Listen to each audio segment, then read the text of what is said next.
Chers téléspectateurs, bonsoir, bienvenue à l'émission Regard Croisé sur Renouveau TV et Renouveau FM 98.1 FM. Regard Croisé, nous avons aujourd'hui avec comme invité Dr Amadou Touré, enseignant-chercheur politologue. Donc il est là avec les autres co-débatteurs. Monsieur Touré, bonjour. Bonjour, merci. Bienvenue. Merci bien. Merci pour l'invitation. Merci vraiment. Monsieur Badi Aïdra, il est expert statisticien. C'est ça, oui. Voilà, je crois que c'est bien prononcé. C'est bien ça. Merci, pour l'invitation. Ensuite, monsieur Chegoumar Soumano, président des jeunes patrons du Mali. Monsieur Soumano, bonjour. Bonjour Antoine, bonjour aux téléspectateurs et auditeurs de Nouveau FM et Renouveau TV. Et je voudrais, dès l'entente de mes propos, souhaiter bonne fête aux Maliens. Il y a une semaine, on était en communion. Et surtout m'incliner devant la mémoire de feu Amadou Bakayo, qui a été enrichi à notre affection. Le maestro. Le maestro, voilà. Merci beaucoup, monsieur Soumano. Donc, regard croisé, aujourd'hui, nous allons surtout parler de la grève des agents de santé dans la semaine, qui a fait couler beaucoup de salive et d'encre. Ensuite, la problématique du foncier au Mali. Donc, ces deux aspects-là, nous allons nous entretenir sur ça. Donc, d'entrée de jeu déjà, je vais chez M.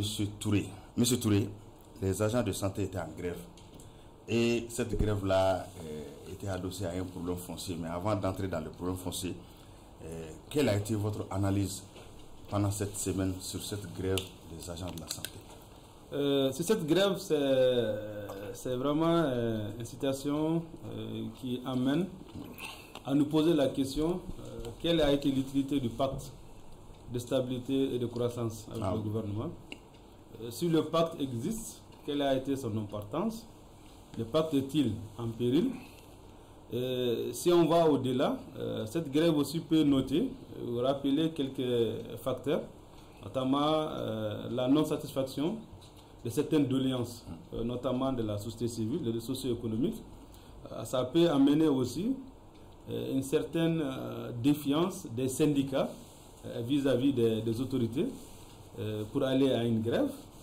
Et aussi, dans le contexte politique et économique du Mali, est-ce que cette grève ici, est-ce que c'était opportune? Et nous allons voir, cette grève aussi peut aller au-delà de tout commentaire, prouve à suffisance que nous avons au Mali une grande influence des syndicats dans la gestion politique.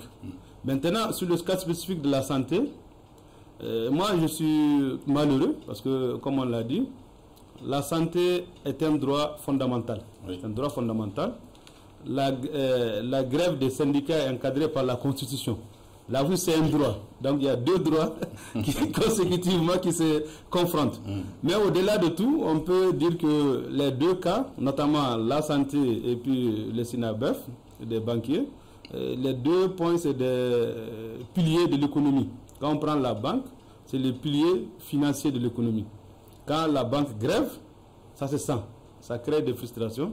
Quand la santé grève aussi, ça se sent. Donc, de ces deux points de vue, on peut résumer, c'est un incident malheureux, vraiment que l'État et le groupe qu'on appelle le groupe de la santé, bientôt, il y a d'autres préavis des grèves. À long terme, ces incidents peuvent créer un fossé à trois niveaux. Premier fossé entre le gouvernement et les syndicats, et les syndicats et la société. Parce que tout le temps, c'est la société qui en périsse. Oui. Donc cette grève, c'est une grève malheureuse. Je peux dire que c'est une grève malheureuse pour l'instant, mais nous ne voulons plus vivre ce genre de situation. Mais M. Touré, en voyant ça, est-ce qu'il n'y a pas d'autres canaux de négociation? Parce que cette grève a été tellement rapide que vous avez appelé avec le pacte de stabilité. C'est-à-dire que, est-ce qu'il faut toujours faire une pression syndicale pour arriver à une fin? Oui, c'est ça que je dis, que cette pression syndicale prouvera à suffisance qu'il y a une gestion ou une influence des syndicats dans la gestion politique. C'est-à-dire que les syndicats... Et même sur la justice. Bon, quand je dis il y a une influence veut dire quoi? Quand l'influence est là, ça rentre dans une sorte de défiance. Et l'État, en tant qu'arbitre, serait obligé de jouer à l'accalmie et à l'apaisement. Parce que quand la santé grève, la justice elle est indépendante. Et de fort en comble, ils peuvent avoir confrontation entre les deux syndicats. Donc c'est pour dire que les canaux existent. Malheureusement, le canon n'a pas été utilisé, qui est le dialogue à travers le pacte. Le pacte stipule qu'il faut utiliser les voies et moyens avant d'aller à l'extrémité. Mais qu'est-ce qu'on a constaté? Il y a eu grève d'abord, puis discussion. Or, dans les textes, je lis quelque part dans les textes. On commence par les négociations. Les négociations d'abord pour faire un préavis de 15 jours avant d'aller. Donc, on a plutôt assisté à une constantité des grèves. C'est ce qui est vraiment déplorable et même qui donne d'autres réflexions à l'État pour essayer de voir comment encadrer les mouvements des syndicats. Monsieur Soumano, le secrétaire général même du syndicat de la santé était sur notre plateau dans l'émission Grand Jour l'autre jour. Il a donné beaucoup d'explications. Mais vous aussi, en tant qu'observateur, qu'est-ce que vous avez compris dans cette grève soudaine, si on peut le dire? Déjà, merci Antoine pour la question. Moi, je suis de ceux-là. J'estime que je suis déjà un véritable défenseur des droits des travailleurs, même étant pris dans les jeunes patrons, parce que j'estime que aujourd'hui, des droits qui ont été acquis de haute lutte, surtout qui expliquent pourquoi le 1er mai est la seule journée internationalement reconnue et chômée dans tous les pays du monde.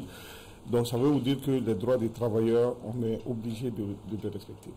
Mais maintenant, pour le droit syndical, si aujourd'hui on peut faire une première analyse, c'est que le Mali aujourd'hui fait partie des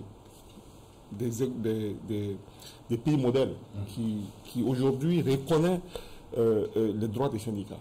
Et la preuve, depuis, le Mali a intégré l'Organisation internationale de travail et les syndicats jouent leur rôle pleinement et l'État même participe à leur formation. La preuve, dans quelques jours, il y a une mission tripartite conduite par le ministre du Travail avec les syndicats, les 4 syndicats au Mali, plus le patronat. On va aller à Genève pour aussi voir l'état d'application des conventions internationales. Donc ça veut dire aujourd'hui, moi j'estime qu'on ne peut rien reprocher au Mali, en tout cas au gouvernement malien, quant au respect des droits fondamentaux des travailleurs et des droits syndicaux.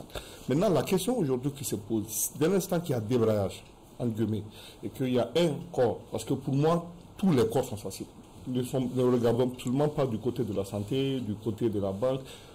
Chaque fois qu'il y a grève, ça fait mal à l'économie. Ça, il faut qu'on se le dise.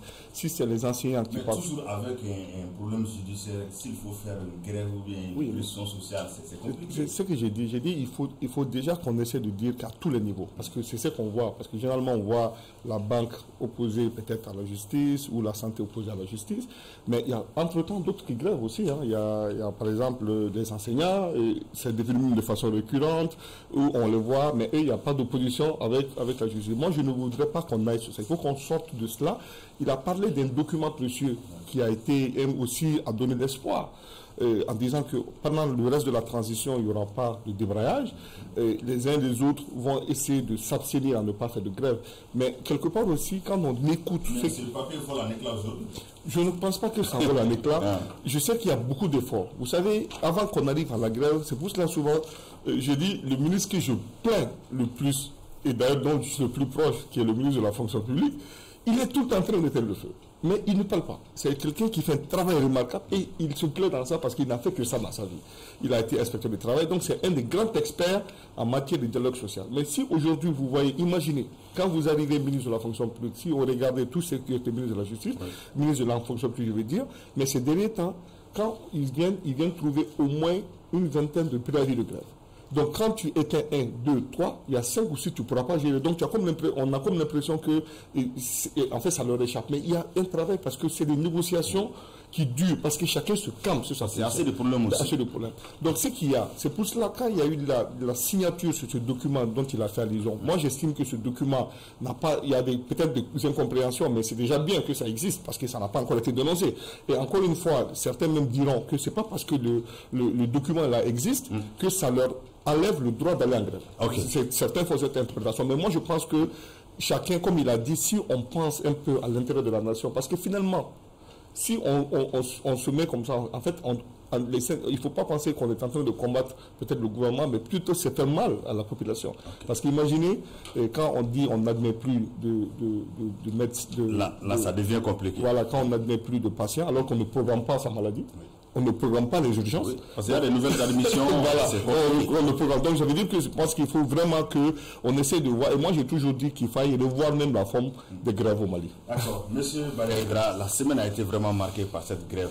Mais on peut dire qu'il y a eu plus de peur que de mal. Parce que je crois que très vite, il y a eu un début de solution parce que le médecin Bourlaye Samaké, je crois, professeur Bourlaye Samaké, a été incarcéré mais libéré provisoirement, si on peut le dire entre guillemets.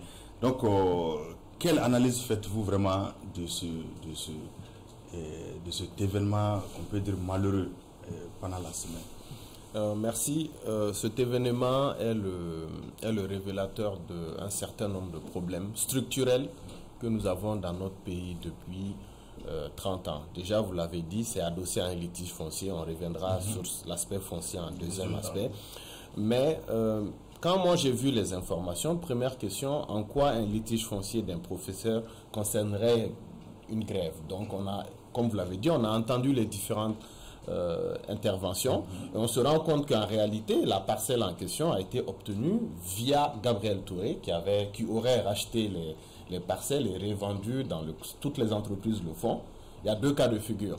Soit le syndicat, c'est ça, soit, il y a deux cas de figure. Soit le syndicat le fait hors contexte de la direction générale, c'est-à-dire c'est le syndicat qui contracte avec des acteurs privés pour mettre à disposition des terrains aux employés moyennant des échelonnements de paiement. Soit c'est porté par la direction générale. Là, en l'occurrence, c'était, en tout cas selon les syndicats, c'était porté par la direction générale parce que c'est elle qui a acheté des titres et les a cédés à ses salariés dans le cadre d'une politique d'avantage, etc.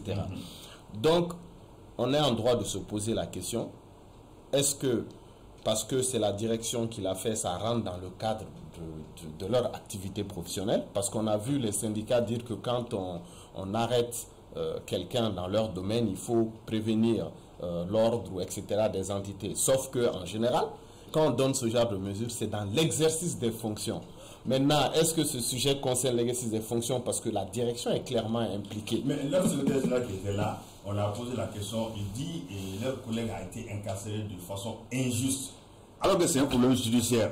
Bon, on n'a pas compris ça, quoi. Chaque fois s'il faut faire une pression. Moi, je ne... En réalité, ce genre de problème... On dit qu'il a eu injustice. Ce genre de problème, c'est son avis, mais ce genre de problème arrive au Mali à longueur de journée. Sauf que nous ne sommes pas tous dans des syndicats pour aller se plaindre. Il y a des gens qui habitent dans leur maison avec des documents, du jour au lendemain, des gens viennent avec des grosses, et puis on les fait sortir. Mais comme ils ne peuvent pas avoir l'écho, c'est pour ça que je dis que ce problème est révélateur de beaucoup de soucis qu'on a dans notre société. Et moi, ce que je ne comprends pas, et j'ai eu à le dire sur tous les cas de procédure judiciaire, il faut qu'il y ait une nouvelle doctrine au niveau de la magistrature. Les juges sont indépendants. Les juges du siège sont indépendants. Leur carrière, leur évolution ne sont pas gérées par l'administration et l'État. C'est les juges du parquet, les procureurs, qui sont sous la responsabilité du ministère. Moi, je pense qu'il est temps qu'il y ait une réforme doctrinale au niveau de la justice. Il y a, je ne dirais pas un abus, mais il y a une surutilisation du mandat de dépôt. Les juges sont dans leur droit de le faire, les procureurs sont dans leur droit de le faire. La réforme constitutionnelle a essayé d'encadrer ces différents mandats-là en essayant, mais on voit que ça ne règle pas le problème. C'est un problème doctrinal parce que, juste laissez-moi finir sur cette partie, l'interprétation est dans la main du juge ou du procureur. Mais il faut qu'il y ait une doctrine pour dire que le mandat de dépôt doit être limité à des cas précis, des crimes, etc. Prenons un exemple. Il y a un outrage, j'insulte quelqu'un sur les réseaux sociaux. Il n'y a pas besoin de m'arrêter pour cela. La procédure continue, on peut m'infliger des dommages et intérêts, on peut me dire de publier un texte pour m'excuser, de reconnaître mon tort, de dédommager. Mais à quel moment on arrête des gens pour cela? Si on devait mettre les gens en prison pour des litiges fonciers, nous tous, on serait en prison aujourd'hui. Tout le monde est dans des litiges fonciers. D'accord, c'est pas pour faire une comparaison, et Soumane l'a dit. Par exemple, il y a d'autres secteurs, par exemple le secteur de l'enseignement, beaucoup d'autres secteurs. C'est-à-dire qu'il y a eu le problème des banquiers avec la justice. Voilà le problème encore des médecins avec la justice. Est-ce que beaucoup d'observateurs aussi craignent un effet de contagion? Est-ce qu'il y a ce risque-là? Dans les dossiers sont différents, mais quand on écoute les acteurs de la banque et même de la santé, je ne pense pas qu'ils demandent assez que la procédure judiciaire s'arrête. D'ailleurs, ils l'ont dit que le procès va continuer. Je crois que le 23 avril, le procès 24, va je crois. 24 avril. Ils ne sont pas en train de dire que la procédure doit s'éteindre. Je pense que la crispation vient des mandats de dépôt et des arrestations rapides, si j'ose dire, précipités ou en tout cas rapides qui se font. Ça envenime la situation. Je pense que si le banquier en question était dehors, la procédure allait pouvoir avancer sereinement. Ok. Monsieur Touré, je vais reprendre la même question. Est-ce que, avec d'autres secteurs, est-ce que ces genres de choses aussi ne vont pas vraiment provoquer des effets de contagion? Parce que je prends même l'éducation, c'est pas pour comparer. En réalité, si chaque secteur devait faire vraiment une pression sur la justice, sur un problème, donc on n'allait pas en finir. Oui, pour revenir à cette question sur les propos avancés, moi ce que je dirais, gardons-nous de ne pas dire des choses dont on n'a pas tous les éléments. Il y a eu mandat de dépôt, il y a eu liberté provisoire, que le dialogue continue au fur et à mesure. Mais ce cas de figure, comme on l'a vu pour les banquiers, pour la santé, c'est deux situations différentes, mais synonymes à plusieurs titres. Oui. Parce qu'on a vu qu'il y a une pression syndicale dans cette gestion politique des dossiers. Donc c'est pour dire qu'est-ce qu'avec ces deux, on va s'arrêter. Je donne un exemple. Si un chauffeur de Sotrama a un problème avec la justice et que tous les chauffeurs de Sotrama grèvent, et si un taximan, si un boulanger, est-ce qu'on peut continuer avec cette façon de faire où à tout bout de champ, la gestion syndicale rentre dans la gestion politique. Donc ce qui va à long terme amener une certaine instabilité politique. D'où cette conséquence de deux grèves. Sans nul doute, on peut avoir qu'il y a des influences. Oui, peut-être tout est là avec ces mandats de dépôt. Bon, j'ai parce dit. Que le problème, le fond, c'est ça. C'est ce que j'ai dit. Comme les mandats de dépôt, comme j'ai dit, gardons-nous de dire des choses dont on n'a pas la preuve. En matière de justice, il est difficile d'enfermer ou de faire un mandat de dépôt sans avoir certains éléments. Maintenant, l'appréciation, c'est à l'appréciation des acteurs de la justice, notamment celui qui est en cause et celui donc qui a bénéficié de la pression politique, syndicale, pour avoir les dons. C'est pour dire ici, ces deux grèves pour moi ont amené à retenir trois choses. Il y a une gestion syndicale dans la gestion politique, une pression syndicale. Les syndicats, je ne sais pas, c'est pas de position, mais je ne peux pas le dire, mais il y a une forme de pression dans cette transition des syndicats. Ils commencent à être des superstructures qui peuvent, à un moment donné, rentrer dans une certaine défiance de l'autorité politique. Donc, mais on pensait qu'avec le pacte de stabilité, que ces choses-là peut-être allaient... Pour moi, ce pacte-là n'existe plus. Parce que même si ça existe, quelle a été son importance pour empêcher la confrontation indirecte ou directe entre ces syndicats et l'État?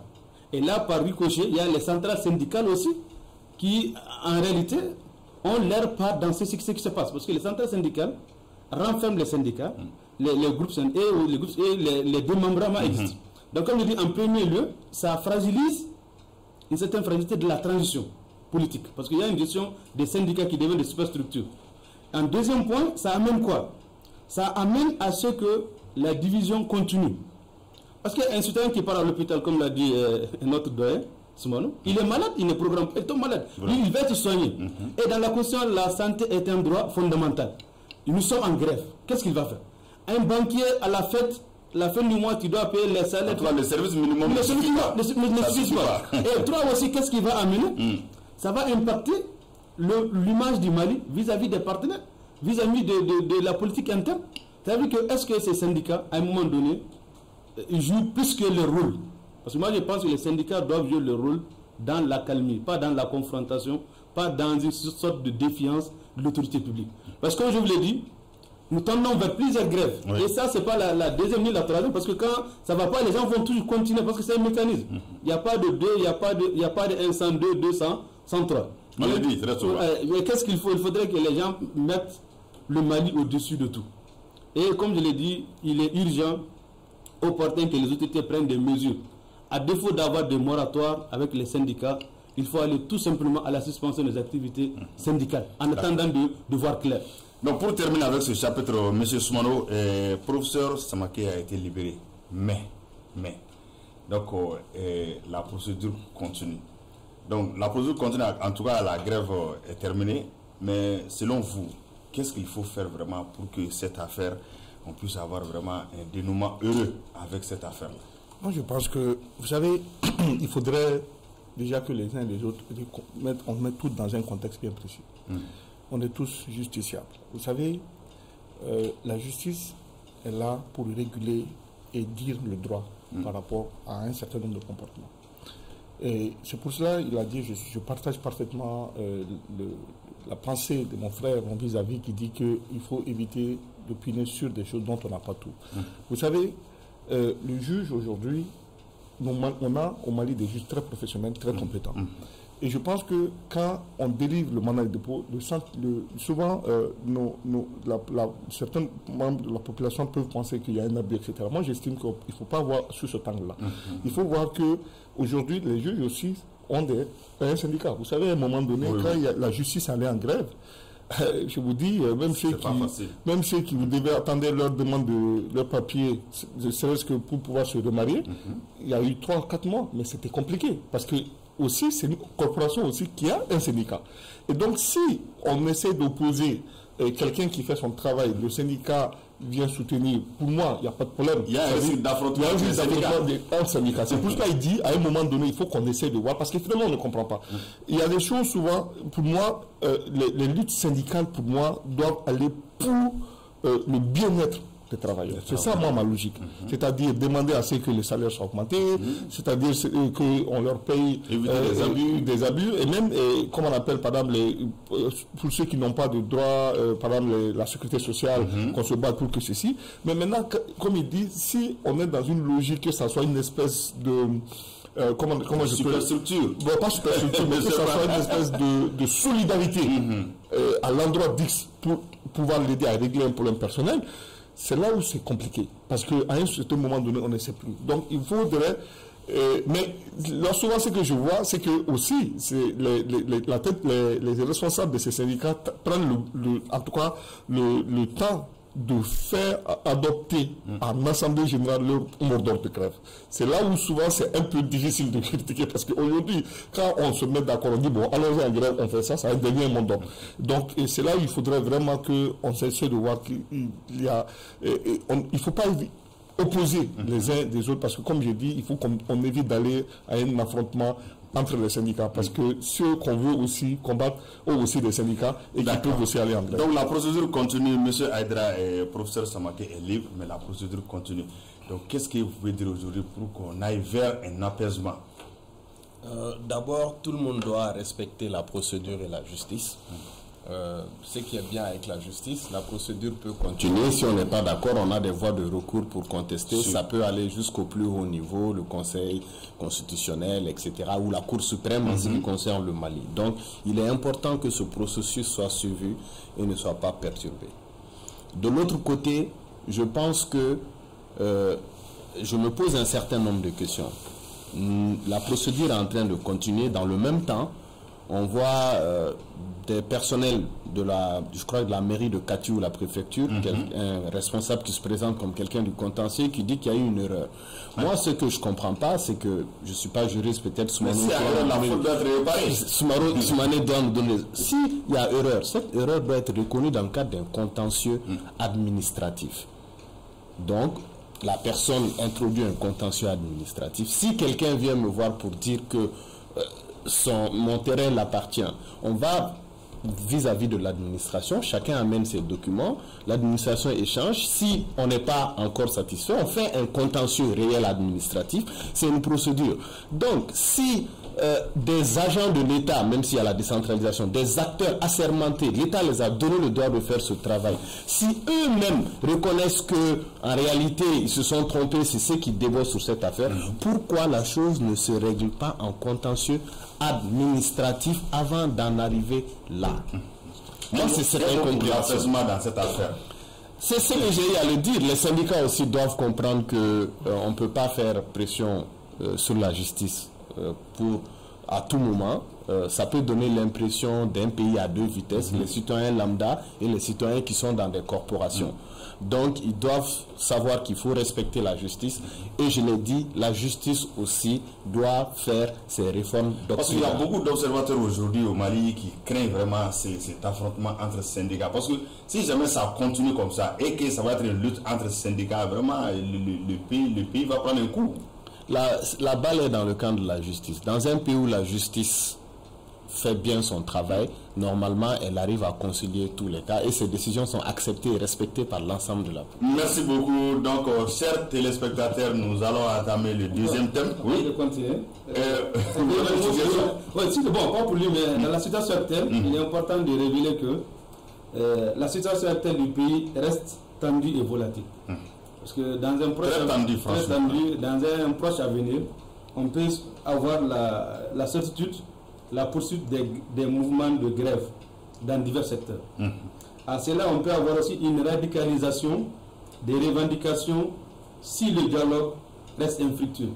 C'est-à-dire que les syndicats vont se radicaliser, les tensions accrues entre le gouvernement et les organisations syndicales, et aussi nous allons avoir un risque de débordement, sociaux si le sentiment de frustration n'est pas atténué.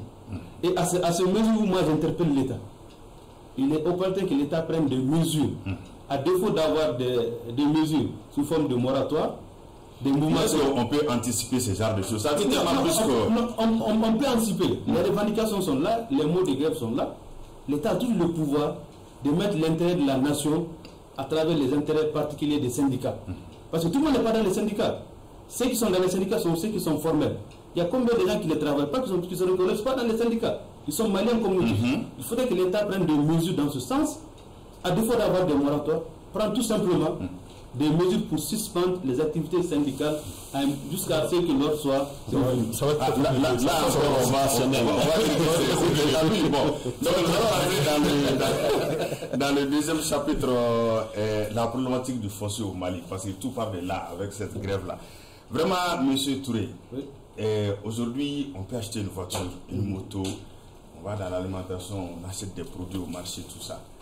Mais il n'y a pas de problème. Mais chaque fois qu'on a un terrain, très généralement, tu vas te retrouver avec 2, 3, 4 propriétaires pour un seul terrain. Mais qu'est-ce qui fait cette particularité sur le foncier par rapport à d'autres? Bon, ce qu'on peut dire, cette particularité, c'est partout au Mali. Pour l'anecdote, je suis de Tombouctou. Ah, je pensais que Bamako était... Non, même à Kidal, même Tizawatel, tu allais vérifier le problème se trouve. Le problème foncier à Kidal? À Kidal, Tizawatel, même Tombouctou. Un cas spécifique, type un terrain peut avoir 3 ou 4 propriétaires. Même 5. Parce qu'il y a des gens qui se sont spécialisés en vente de terrain qui n'ont pas l'habilitation, mais malheureusement qui possèdent des documents. Tout part à partir des documents. Ceux qui fournissent les documents ou qui font des contrefaçons de documents, les implications peuvent être à différents niveaux. Mais je pense que ce problème... Mais il doit y avoir des structures pour lutter contre les structures existent. Les structures existent. Quand tu parles, il y a la mairie, c'est bien structuré, la préfecture, les domaines. Mais en réalité, ce qui se passe dépasse l'entendement. C'est même incroyable. Tombouctou, tu parles. Et ça fait même partie des griefs contre la dissolution du conseil communal de Tombouctou. Les litiges fonciers. C'est-à-dire que c'est incroyable. Mais qu'est-ce qui amène ce problème? Tout simplement parce que nous avons une diversité des régimes coutumiers. Les régimes coutumiers sont là, les chefs de village, les chefs de fraction, et même ils peuvent donner, en conformité dans ce qui se passe avec la préfecture, la mairie. Nous avons aussi la reconnaissance limitée du droit coutumier. Par exemple, vous allez voir Moutougoula, Djatoula, on prie que c'est le chef de village qui a donné, parce que le chef de village pense. Donc, il y a toujours des problèmes coutumiers qui interviennent. Et qu'est-ce qui revient aussi, c'est la faiblesse de nos structures. Parce que qu'est-ce qu'on constate? Il y a la difficulté d'accès à l'information. Non, mais avant d'aller un peu loin, M. Touré, même s'il y a ça, par exemple, est-ce qu'il ne doit pas avoir une coordination entre, depuis le chef de village jusque là où on fait les titres fonciers? Si cette coordination est maintenue, moi je pense que même si elle est maintenue, la difficulté d'accès à l'information constitue l'un des problèmes de base. Non, au moment où le chef de village donne, Oui. que ce papier-là soit reconnu tout de suite par la mairie et qu'il soit allé jusque dans le ministère. Si la ligne est bien respectée. La ligne est respectée. Tout ceci, c'est-à-dire que le chef de village est reconnu. Ce qu'il donne est reconnu par toutes les structures concernées. Mais à sa grande surprise, d'autres aussi vont s'élever parallèlement pour produire les mêmes documents dans les mêmes conditions, dans les mêmes situations. D'où le problème. Qu'est-ce qu'il faut? Il faut informatiser, il faut digitaliser, comme l'État est en train de faire. Il faut avoir un NINA. Les NINA existent pour les terres. Ils sont en train de réformer de tous les... C'est le NINA 4 là. Le NINA 4, ça existe. Oui, Pour oui. essayer de réformer un peu. Tant qu'on ne part pas vers ça, les abus continuent. Parce que souvent, tu pars dans les mairies, c'est souvent mais dans des structures, c'est comme c'est des entêtes de papier. On met à Modi Touré, l'autre en temps, on signe donne les papiers. Quelqu'un vient, il te montre. Après, tu vas vérifier, on te dit que c'est vrai. Tu construis, c'est là que le problème commence. Quelqu'un vient et dit ça c'est pour moi. Non, c'est pour moi. Et là, donc c'est là, du jour au lendemain, on se retrouve devant le tribunal. Et 4e jour, c'est l'autre côté. Donc c'est pour vraiment que l'État prenne vraiment les responsabilités. Et c'est pour ça que moi j'avais toujours dit, le Mali, on a assez de terres. 1 million et quelques kilomètres. Donc on peut donner à tout le monde, mais il faut qu'on s'organise. Il y a aussi le problème d'accaparement des terres dans les milieux urbains. À Bamako, il y a certains qui... Mais comment on peut s'accaparer de quelque chose qui ne t'appartient pas? Oui, c'est le moyen. Non, c'est le moyen. Antoine, c'est le moyen qui amène le problème. Quand il y a des moyens, toi tu as un terrain, on te dit il faut avoir 1 année ou 2 ans pour construire, sinon le terrain peut être hérité. C'est écrit quelque part dans les documents, mise en valeur pour une durée. Toi tu as ce terrain, tu n'as pas les moyens de mettre en valeur. Quelqu'un d'autre, 2 ans, 3 ans, on retire et quelqu'un d'autre peut avoir les moyens pour construire. Donc c'est pour ça que l'idéal est que la nouvelle réforme qui amène à ce que tous les documents deviennent des titres fonciers est à saluer. Mais tant qu'on ne résout pas le problème, moi je suis même pour qu'on enlève la distribution des terres dans les collectivités. D'abord, on enlève les coutumiers, on donne à l'État. Parce que tout revient en dernier sort à l'État. Pour que la réforme foncière puisse marcher, on ramène tout à l'État et que tout soit formalisé auprès de l'État. Monsieur Soumano, le problème foncier aujourd'hui, vraiment, c'est un casse-tête. C'est compliqué. Et quand souvent on fait des tours dans les tribunaux, vraiment, c'est un problème qui est vraiment crucial aujourd'hui. Mais avec tout ça, vous êtes le président des jeunes patrons du Mali. Est-ce qu'il y a une solution en réalité pour ce foncier-là? Tu l'as dit, donc les choses doivent être bien coordonnées, mais ce n'est pas le cas. Pourquoi? Merci Antoine. Le bas blesse où là? Alors, le bas blesse où parce que je pense que la population elle-même souvent ne se protège pas.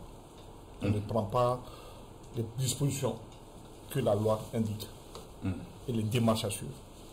Vous savez, aujourd'hui, quand vous identifiez une parcelle, vous, en fait, ce qui est encore même plus souvent, les gens disent, la plupart des gens ne savent pas qu'un acte sous seing privé de vente, c'est-à-dire vous, Antoine, moi, M. Soumano, vous dites, vous m'envoyez vous me vendez votre parcelle, on signe, je vous paye l'argent, vous me faites une heure dessus, vous me faites une reconnaissance de dette, il y a le contrat entre nous deux. Ça ne me protège pas, moi, M. Soumano. Ah bon? Ben, bien sûr. C'est ça que les gens doivent comprendre. Pourquoi ça ne me protège pas? Parce que déjà, tout ce qui concerne transactions immobilières pour deux particuliers doit être établi devant un notaire. Ah. Donc, déjà, quand on pose ce problème, est-ce que beaucoup de gens qui sont dans les litiges fonciers ont respecté ce premier principe-là? Et qui est la dernière étape? Donc, beaucoup de personnes ne connaissent pas les institutions. Mais nul n'est censé ignorer la loi. C'est pour cela qu'on ne peut pas se lever. Il faut toujours avoir un conseil. L'État, de mon point de vue, a fait son travail. Le code est là. Les acteurs qui interviennent dans les transactions financières sont indiqués avec leurs responsabilités, etc.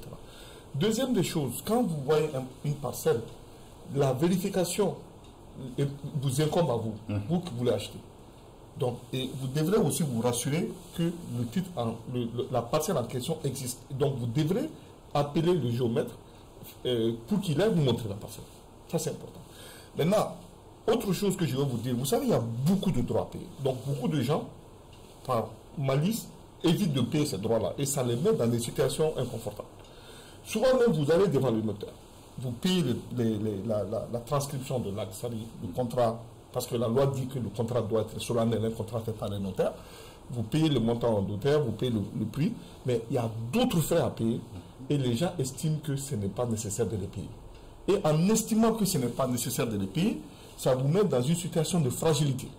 Donc, moi qui suis vendeur, qui vous vend à vous, sachant que vous n'avez pas accompli cette dernière formalité qui sera appelée soit mutation s'il s'agit d'un titre foncier, ou transfert lorsqu'il s'agit de lettre d'attribution ou de permis d'occuper, sachant que vous n'avez pas fait ça, vous êtes juste limité à établir, qu'on établisse devant le notaire le contrat de vente et vous payez le prix, vous me payez le prix, mais moi je peux aussi prendre le même titre, je peux sortir un duplicata, aller le vendre à Touré, dont la vente intervient après la vôtre. Si lui, il fait ses formalités devant la justice, c'est lui qui est le propriétaire. Mais est-ce que l'État aussi ne peut pas descendre, même jusqu'au niveau des chefs de village, pour les former, pour les faire comprendre que voilà, il faut passer par les notaires, il faut passer par là. Est-ce qu'en réalité, cette formation aussi... Oui, mais l'État, pour moi, peut-être...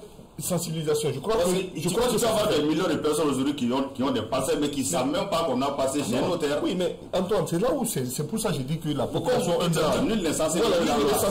puis quand vous achetez une parcelle, sachez qu'aujourd'hui, au regard du fait qu'il y a une multiplicité d'acteurs de conflits fonciers, mais vous devrez vous-même prendre toutes les précautions. Vous n'êtes pas obligé d'aller à la... C'est pas une course de vitesse. Prenez toutes les précautions, essayez de voir, allez-y, demandez à ceux qui, qu'est-ce que je dois faire, je voulais acheter, qu'est-ce que vous me conseillez de faire. Donc c'est pour cela que j'ai dit, il faut que nous-mêmes, population, on se protège. Maintenant, souvent, qu'est-ce qui se passe?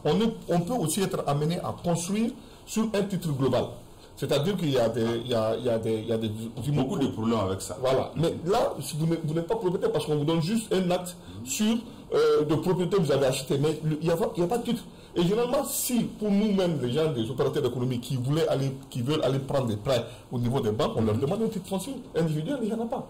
Vous ne pouvez pas aller prendre le titre global pour le mettre en gage ou en hypothèque parce que ça ne vous appartient pas en totalité en fait. Donc, et là, ce qui est important, c'est parce que la plupart des gens, il y a des gens qui évitent de payer les prêts. Parce qu'il y a même après, vous qui êtes le vendeur là, vous devrez aussi payer une plus-value qui a été instituée, qui va de 5 à 15% sur le montant que vous devrez avoir que vous payez à l'État. Donc souvent même, pour éviter de payer ces frais à l'État, on se met d'accord, bon écoute, on va pas aller devant le notaire, on va pas faire ça, on va faire ça. Mais sauf qu'après, en cas de problème, vous refusez de régler les droits de l'État, mais vous ne pouvez pas demander à ce même État de vous protéger. Parce que l'État ne va appliquer que le droit. Donc il faut que les gens comprennent que pour que vous puissiez être protégé par l'État et respecter les procédures que l'État vous demande de faire. Ça, c'est un premier point. Maintenant, autre problème, la spéculation foncière, il a parlé un peu de ça. Il y a aussi les fausseurs. Il y a des gens qui créent des faux titres. Et c'est là où, justement, il y a le pénal qui joue. Parce que la vérification d'intérêt foncier est simple quand même. Vous savez, c'est difficile. Très simple. Antoine, je veux dire c'est difficile. Parce que si, moi je vous dis, beaucoup de notaires, moi j'ai beaucoup d'amis notaires, souvent qui disent que, en fait, la bonne foi, vous savez, en matière de droit, la bonne foi se présume. Donc quand quelqu'un vous amène un titre foncier, vous amène un autre qui veut acheter sa parcelle, vous, notaire, en général, vous êtes de bonne foi, vous croyez, vous faites confiance à la personne au titre. Donc vous dites, mais il ne va pas quand même se lever, venir me voir en tant que notaire et me mettre à disposition un faux titre foncier, mais c'est possible, c'est carré. Oui, possible. Voilà. Donc, mais, et souvent, celui qui achète, il va se dire, mais ce titre foncier, je l'ai même acheté devant un notaire. C'est ça le problème en fait. C'est pour cela, souvent, il y a beaucoup de cas. Mais ce qui peut aujourd'hui mettre en sécurité les pauvres populations, de petites populations, c'est que les uns et les autres... Mais dans la vérification des titres fonciers, c'est un problème assez sérieux. Est-ce que la bonne foi suffit?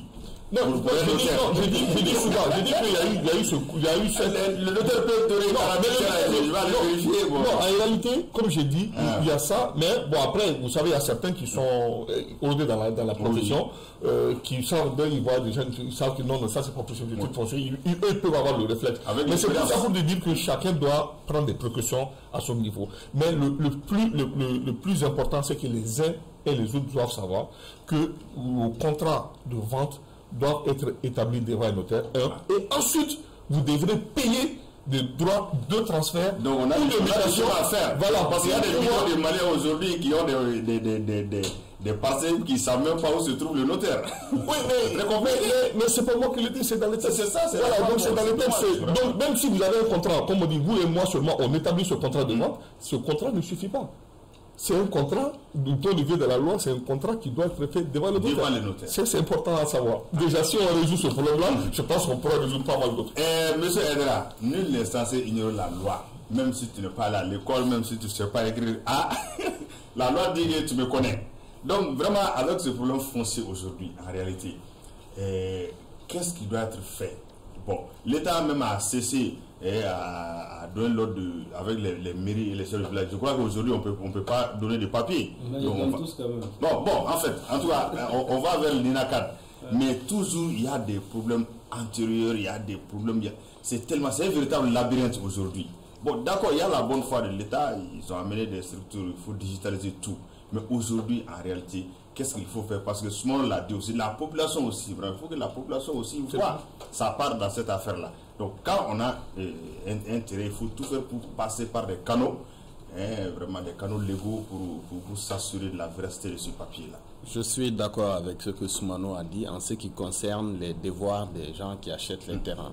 Sauf que il le sait tout comme moi, il y a des gens qui suivent les procédures et c'est minoritaire, mais il y a quand même beaucoup de choses qui se font devant le notaire. Il y a même des gens qui attaquent leur notaire pour essayer de voir si leur responsabilité peut être située parce qu'ils considèrent qu'ils ont adossé leur confiance au niveau du notaire et le notaire fait des vérifications. Les notaires ont des procédures de vérification. Ils font des réquisitions, ils émettent des documents, ils font des vérifications.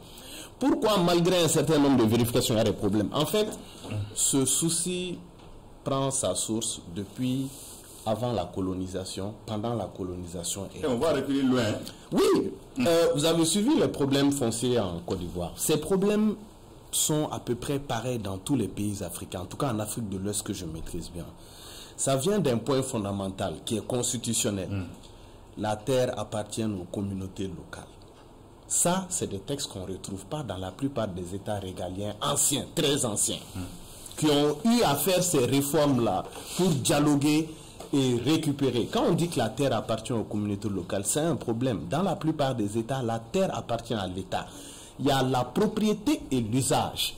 C'est deux choses différentes. Il ne s'agit pas de dire qu'on va exproprier les villageois de leurs terres pour remettre à l'État et l'État se met à vendre sans que les villageois soient impliqués, sans qu'ils puissent bénéficier de ces actions-là. Ça, c'est le premier point. Le deuxième point, j'ai eu à le dire, je suis statisticien et aussi informaticien. Il y a un problème fondamental au Mali. Je vais donner des exemples concrets pour que les gens puissent comprendre. J'achète un terrain auprès du chef de village. D'abord, c'est qui le chef de village? C'est rarement le chef de village lui-même. Il a des représentants, souvent parmi ses enfants ou parmi ses conseillers.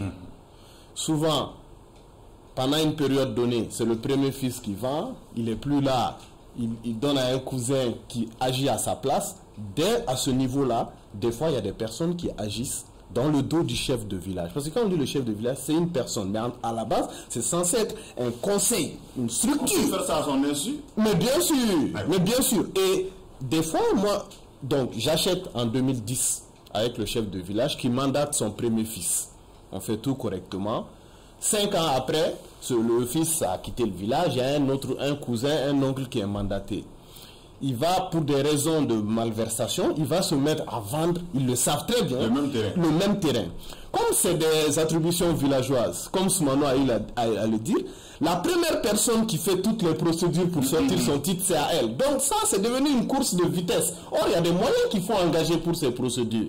Moi, j'ai vu personnellement ces cas-là. Aussi, on a dit, bon, voilà, il est riche, c'est parce qu'il a fait... Et donc, la solution définitive à ce problème, ce n'est pas tant un problème de texte. Tous les textes sont là, les titres fonciers, on a normalisé. C'est un problème d'outils de travail et de gestion documentaire informatique. Je m'explique. En réalité, on ne peut pas... Le seul document de titre foncier qui est unique du point de vue digital, c'est le titre foncier. Aujourd'hui, c'est très difficile d'altérer la base de données des titres fonciers. Non, mais j'ai fini. Attendez, non, sur ce problème-là, je vais vous donner la parole. Et avant la digitalisation, par exemple, on recule un peu dans les années 70-80. Mais en réalité, nos papas, nos grands frères, il n'y avait pas ce problème-là, mais il n'y avait pas l'informatique. Mais autant où il n'y avait pas d'informatique, mais il n'y avait pas la prédation, il n'y avait pas la spéculation. C'est la spéculation qui génère toutes ces activités. La digitalisation, c'est pire. Non, c'est pas le problème de la digitalisation. Le titre foncier, quand vous avez un titre foncier, dans la majorité des cas, c'est assez sécurisé. Mais le problème, c'est quoi? Les chefs de village, vous avez à le dire, les chefs de village peuvent sortir autant d'attributions sur une parcelle tranquillement. C'est vrai que quand vous vendez avec le chef de village, vous allez à la mairie, vous payez des droits là-bas, vous faites des formalités. Sauf que il n'y a pas une base de données unique, centralisée de tout ce que les chefs de village font. Si quelqu'un se permet de faire une deuxième vente, normalement, comme vous l'avez dit, si ça suit une procédure de validation, les mairies doivent, ou en tout cas certaines entités du domaine, doivent pouvoir, on le fait pour les titres. On est capable de... Voilà, on ne le fait pas pour les attributions villageoises. On ne le fait pas. Ce n'est pas des titres de propriété, mais c'est quand même des documents qui doivent avoir des identités uniques. Et c'est un système informatique qui doit produire ce système. Je finis ailleurs. Les technologies blockchain, je ne vais pas rentrer dans les détails, c'est des technologies. Même si vous faites un système informatique aujourd'hui, si celui qui est administrateur au niveau du domaine, moi je lui donne l'argent et qu'il a la possibilité d'altérer les informations, de mettre en temps, on n'aura pas réglé le problème. Avec la blockchain, on a des systèmes qui permettent d'assurer l'intégrité de l'information et de la propriété. Donc quand on insère toutes les parcelles du Mali dans la blockchain, on va s'assurer que la propriété, la succession de changements de cette terre ne pourra jamais être altérée par quelqu'un d'autre. Et c'est cette incapacité à mettre des outils avancés pour traiter ce problème-là qui crée tout ce problème. Normalement, depuis le début, parce que tout part des attributions villageoises. Parce que c'est les attributions villageoises, je finis juste 2 secondes, qui finissent par être des titres fonciers plus tard. Et donc, il faut que les attestations villageoises passent par une procédure et qu'on s'assure, selon les coordonnées qui sont visées par cette attestation, qu'il n'y a aucun autre terrain qui a dessus. Si ça c'est verrouillé, le problème est fini. Mais il y a un historique. On met des textes, mais on ne purge pas l'historique. Ce n'est pas aujourd'hui qu'on a commencé à faire des attributions. Il faut revenir sur l'historique et purger. D'accord. Merci, M. Aidara. Donc, on est tenu par le temps. Pour terminer, très brièvement, M. Touré, en réalité, ce n'est pas de la prétention, mais vraiment, est-ce que vous avez une proposition de remède à ce problème sérieux? Oui, avant de parler de remède, pour parler de procédures de vérification, à Tombouctou c'est facile. Comme je vous ai dit au départ, il y a ce qu'on appelle les experts géomètres. On a un cas, Banandi Touré, il gère la commune. Dès qu'il y a un titre foncier, il va avoir dans le chemin directeur. Est-ce qu'il y a... Mais avant ça, depuis chez les chefs de village. Oui, c'est que pour le moi je suis d'avis, on retire avec les collectivités, on retire avec les chefs de village et que l'État prenne ses responsabilités. Parce qu'il y a trop de désordre. 4, 5, 6... Mais au lieu de les retirer, est-ce qu'on ne peut pas les former et mettre en place une chaîne isolable? C'est une question de volonté. Moi, je sais, il y a des cas, quand on t'explique, tu vas même tomber. On retire, on donne tout à l'État. Maintenant, pour les remèdes, ce que moi j'aurais proposé à l'État, c'est de clarifier et harmoniser les différents régimes fonciers.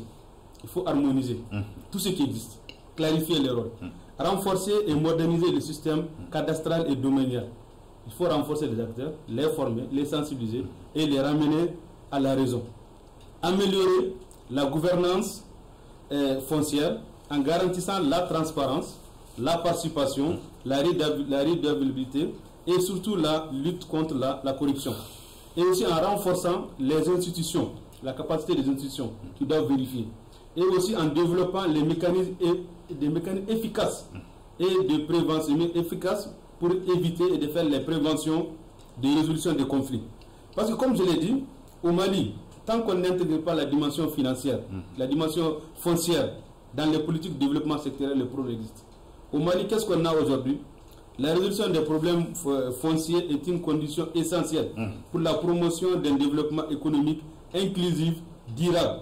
La consolidation y va, la paix y va et la gouvernance au Mali va. Tant qu'on ne trouve pas de problème, un bon jour, c'est comme c'est une bombe à retardement. Il faut vraiment qu'on résout. La bombe s'éclate. Merci beaucoup. Donc, M. Aidara, donc pour sortir vraiment de l'émission, en réalité, bon, l'État est là, comme je dis, ce n'est pas une prétention, mais chaque citoyen aussi a son avis. Humblement, sans faire de prétention, est-ce que, comme M. Touré, vous avez vraiment une proposition de remède à ce problème? Parce qu'on en parle, mais ça ne finit pas. Mes propositions sont simples dans la mesure où nous avons déjà réfléchi assez longtemps depuis 2020 sur ce sujet. Mes propositions sont simples. En 2 mois, oui, ça va être rapide. Mes propositions sont simples. Comme vous l'avez dit, les documents émis entre des particuliers et les villageois doivent être validés au haut niveau pour s'assurer qu'il n'y a pas de doublons et faire les vérifications. Et la digitalisation qui a été faite ne va pas loin. Il ne suffit pas de digitaliser. Même les infos digitaux peuvent être altérés. Il faut une blockchain, une technologie de blockchain avancée pour gérer les termes. Merci beaucoup. On va chez les patrons. Oui, non, moi je pense que déjà il y a un travail qui est fait. Il faut saluer le travail remarquable abattu par le secrétariat permanent de la réforme. Vraiment, ça avance, même si c'est un peu lent, ça avance.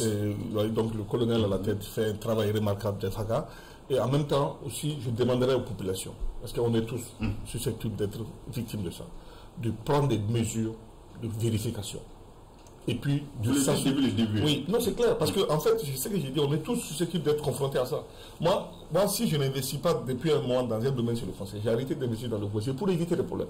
Parce que chaque fois que je vois des gens qui sont aussi bien avisés que moi, mais qui souvent, je dis des choses, après ils disent, ah, tu avais raison. Donc je dis, mais parce que tu serais voulu passer par on a mis des sommes colossales. Oui, mais eux-mêmes ils savent, parce que si on leur demande de passer par les voies normales, etc., de payer les droits, ils regardent, ils disent, ah non, tu es quoi, du coup.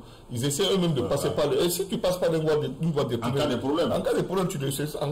Mais c'est vrai, beaucoup de gens le font en connaissance de cause. Mais souvent, ceux qui leur vendent disent, ah non, il n'y a pas de problème, il n'y a pas de souci. Mais après, c'est quand on dit, il n'y a pas de problème, ça merci, M. Soumaoro. Je pense que les regards se sont bien croisés. Donc, mesdames et messieurs, c'est la fin de l'émission Regard croisé. On avait comme invité Dr Amadou Touré, ancien chercheur politologue, M. Badi Aïdra, expert statisticien. Oui, voilà, ce terme-là me pose problème. Ensuite, M. Cheikh Ousmane, président des jeunes patrons et du Mali. Aujourd'hui, à la réalisation, Désiré Dako, Bintou Napo au son, Draman Kone à la diffusion. Et la semaine prochaine, nous aurons droit à un autre numéro du Regard croisé. Merci et à très bientôt.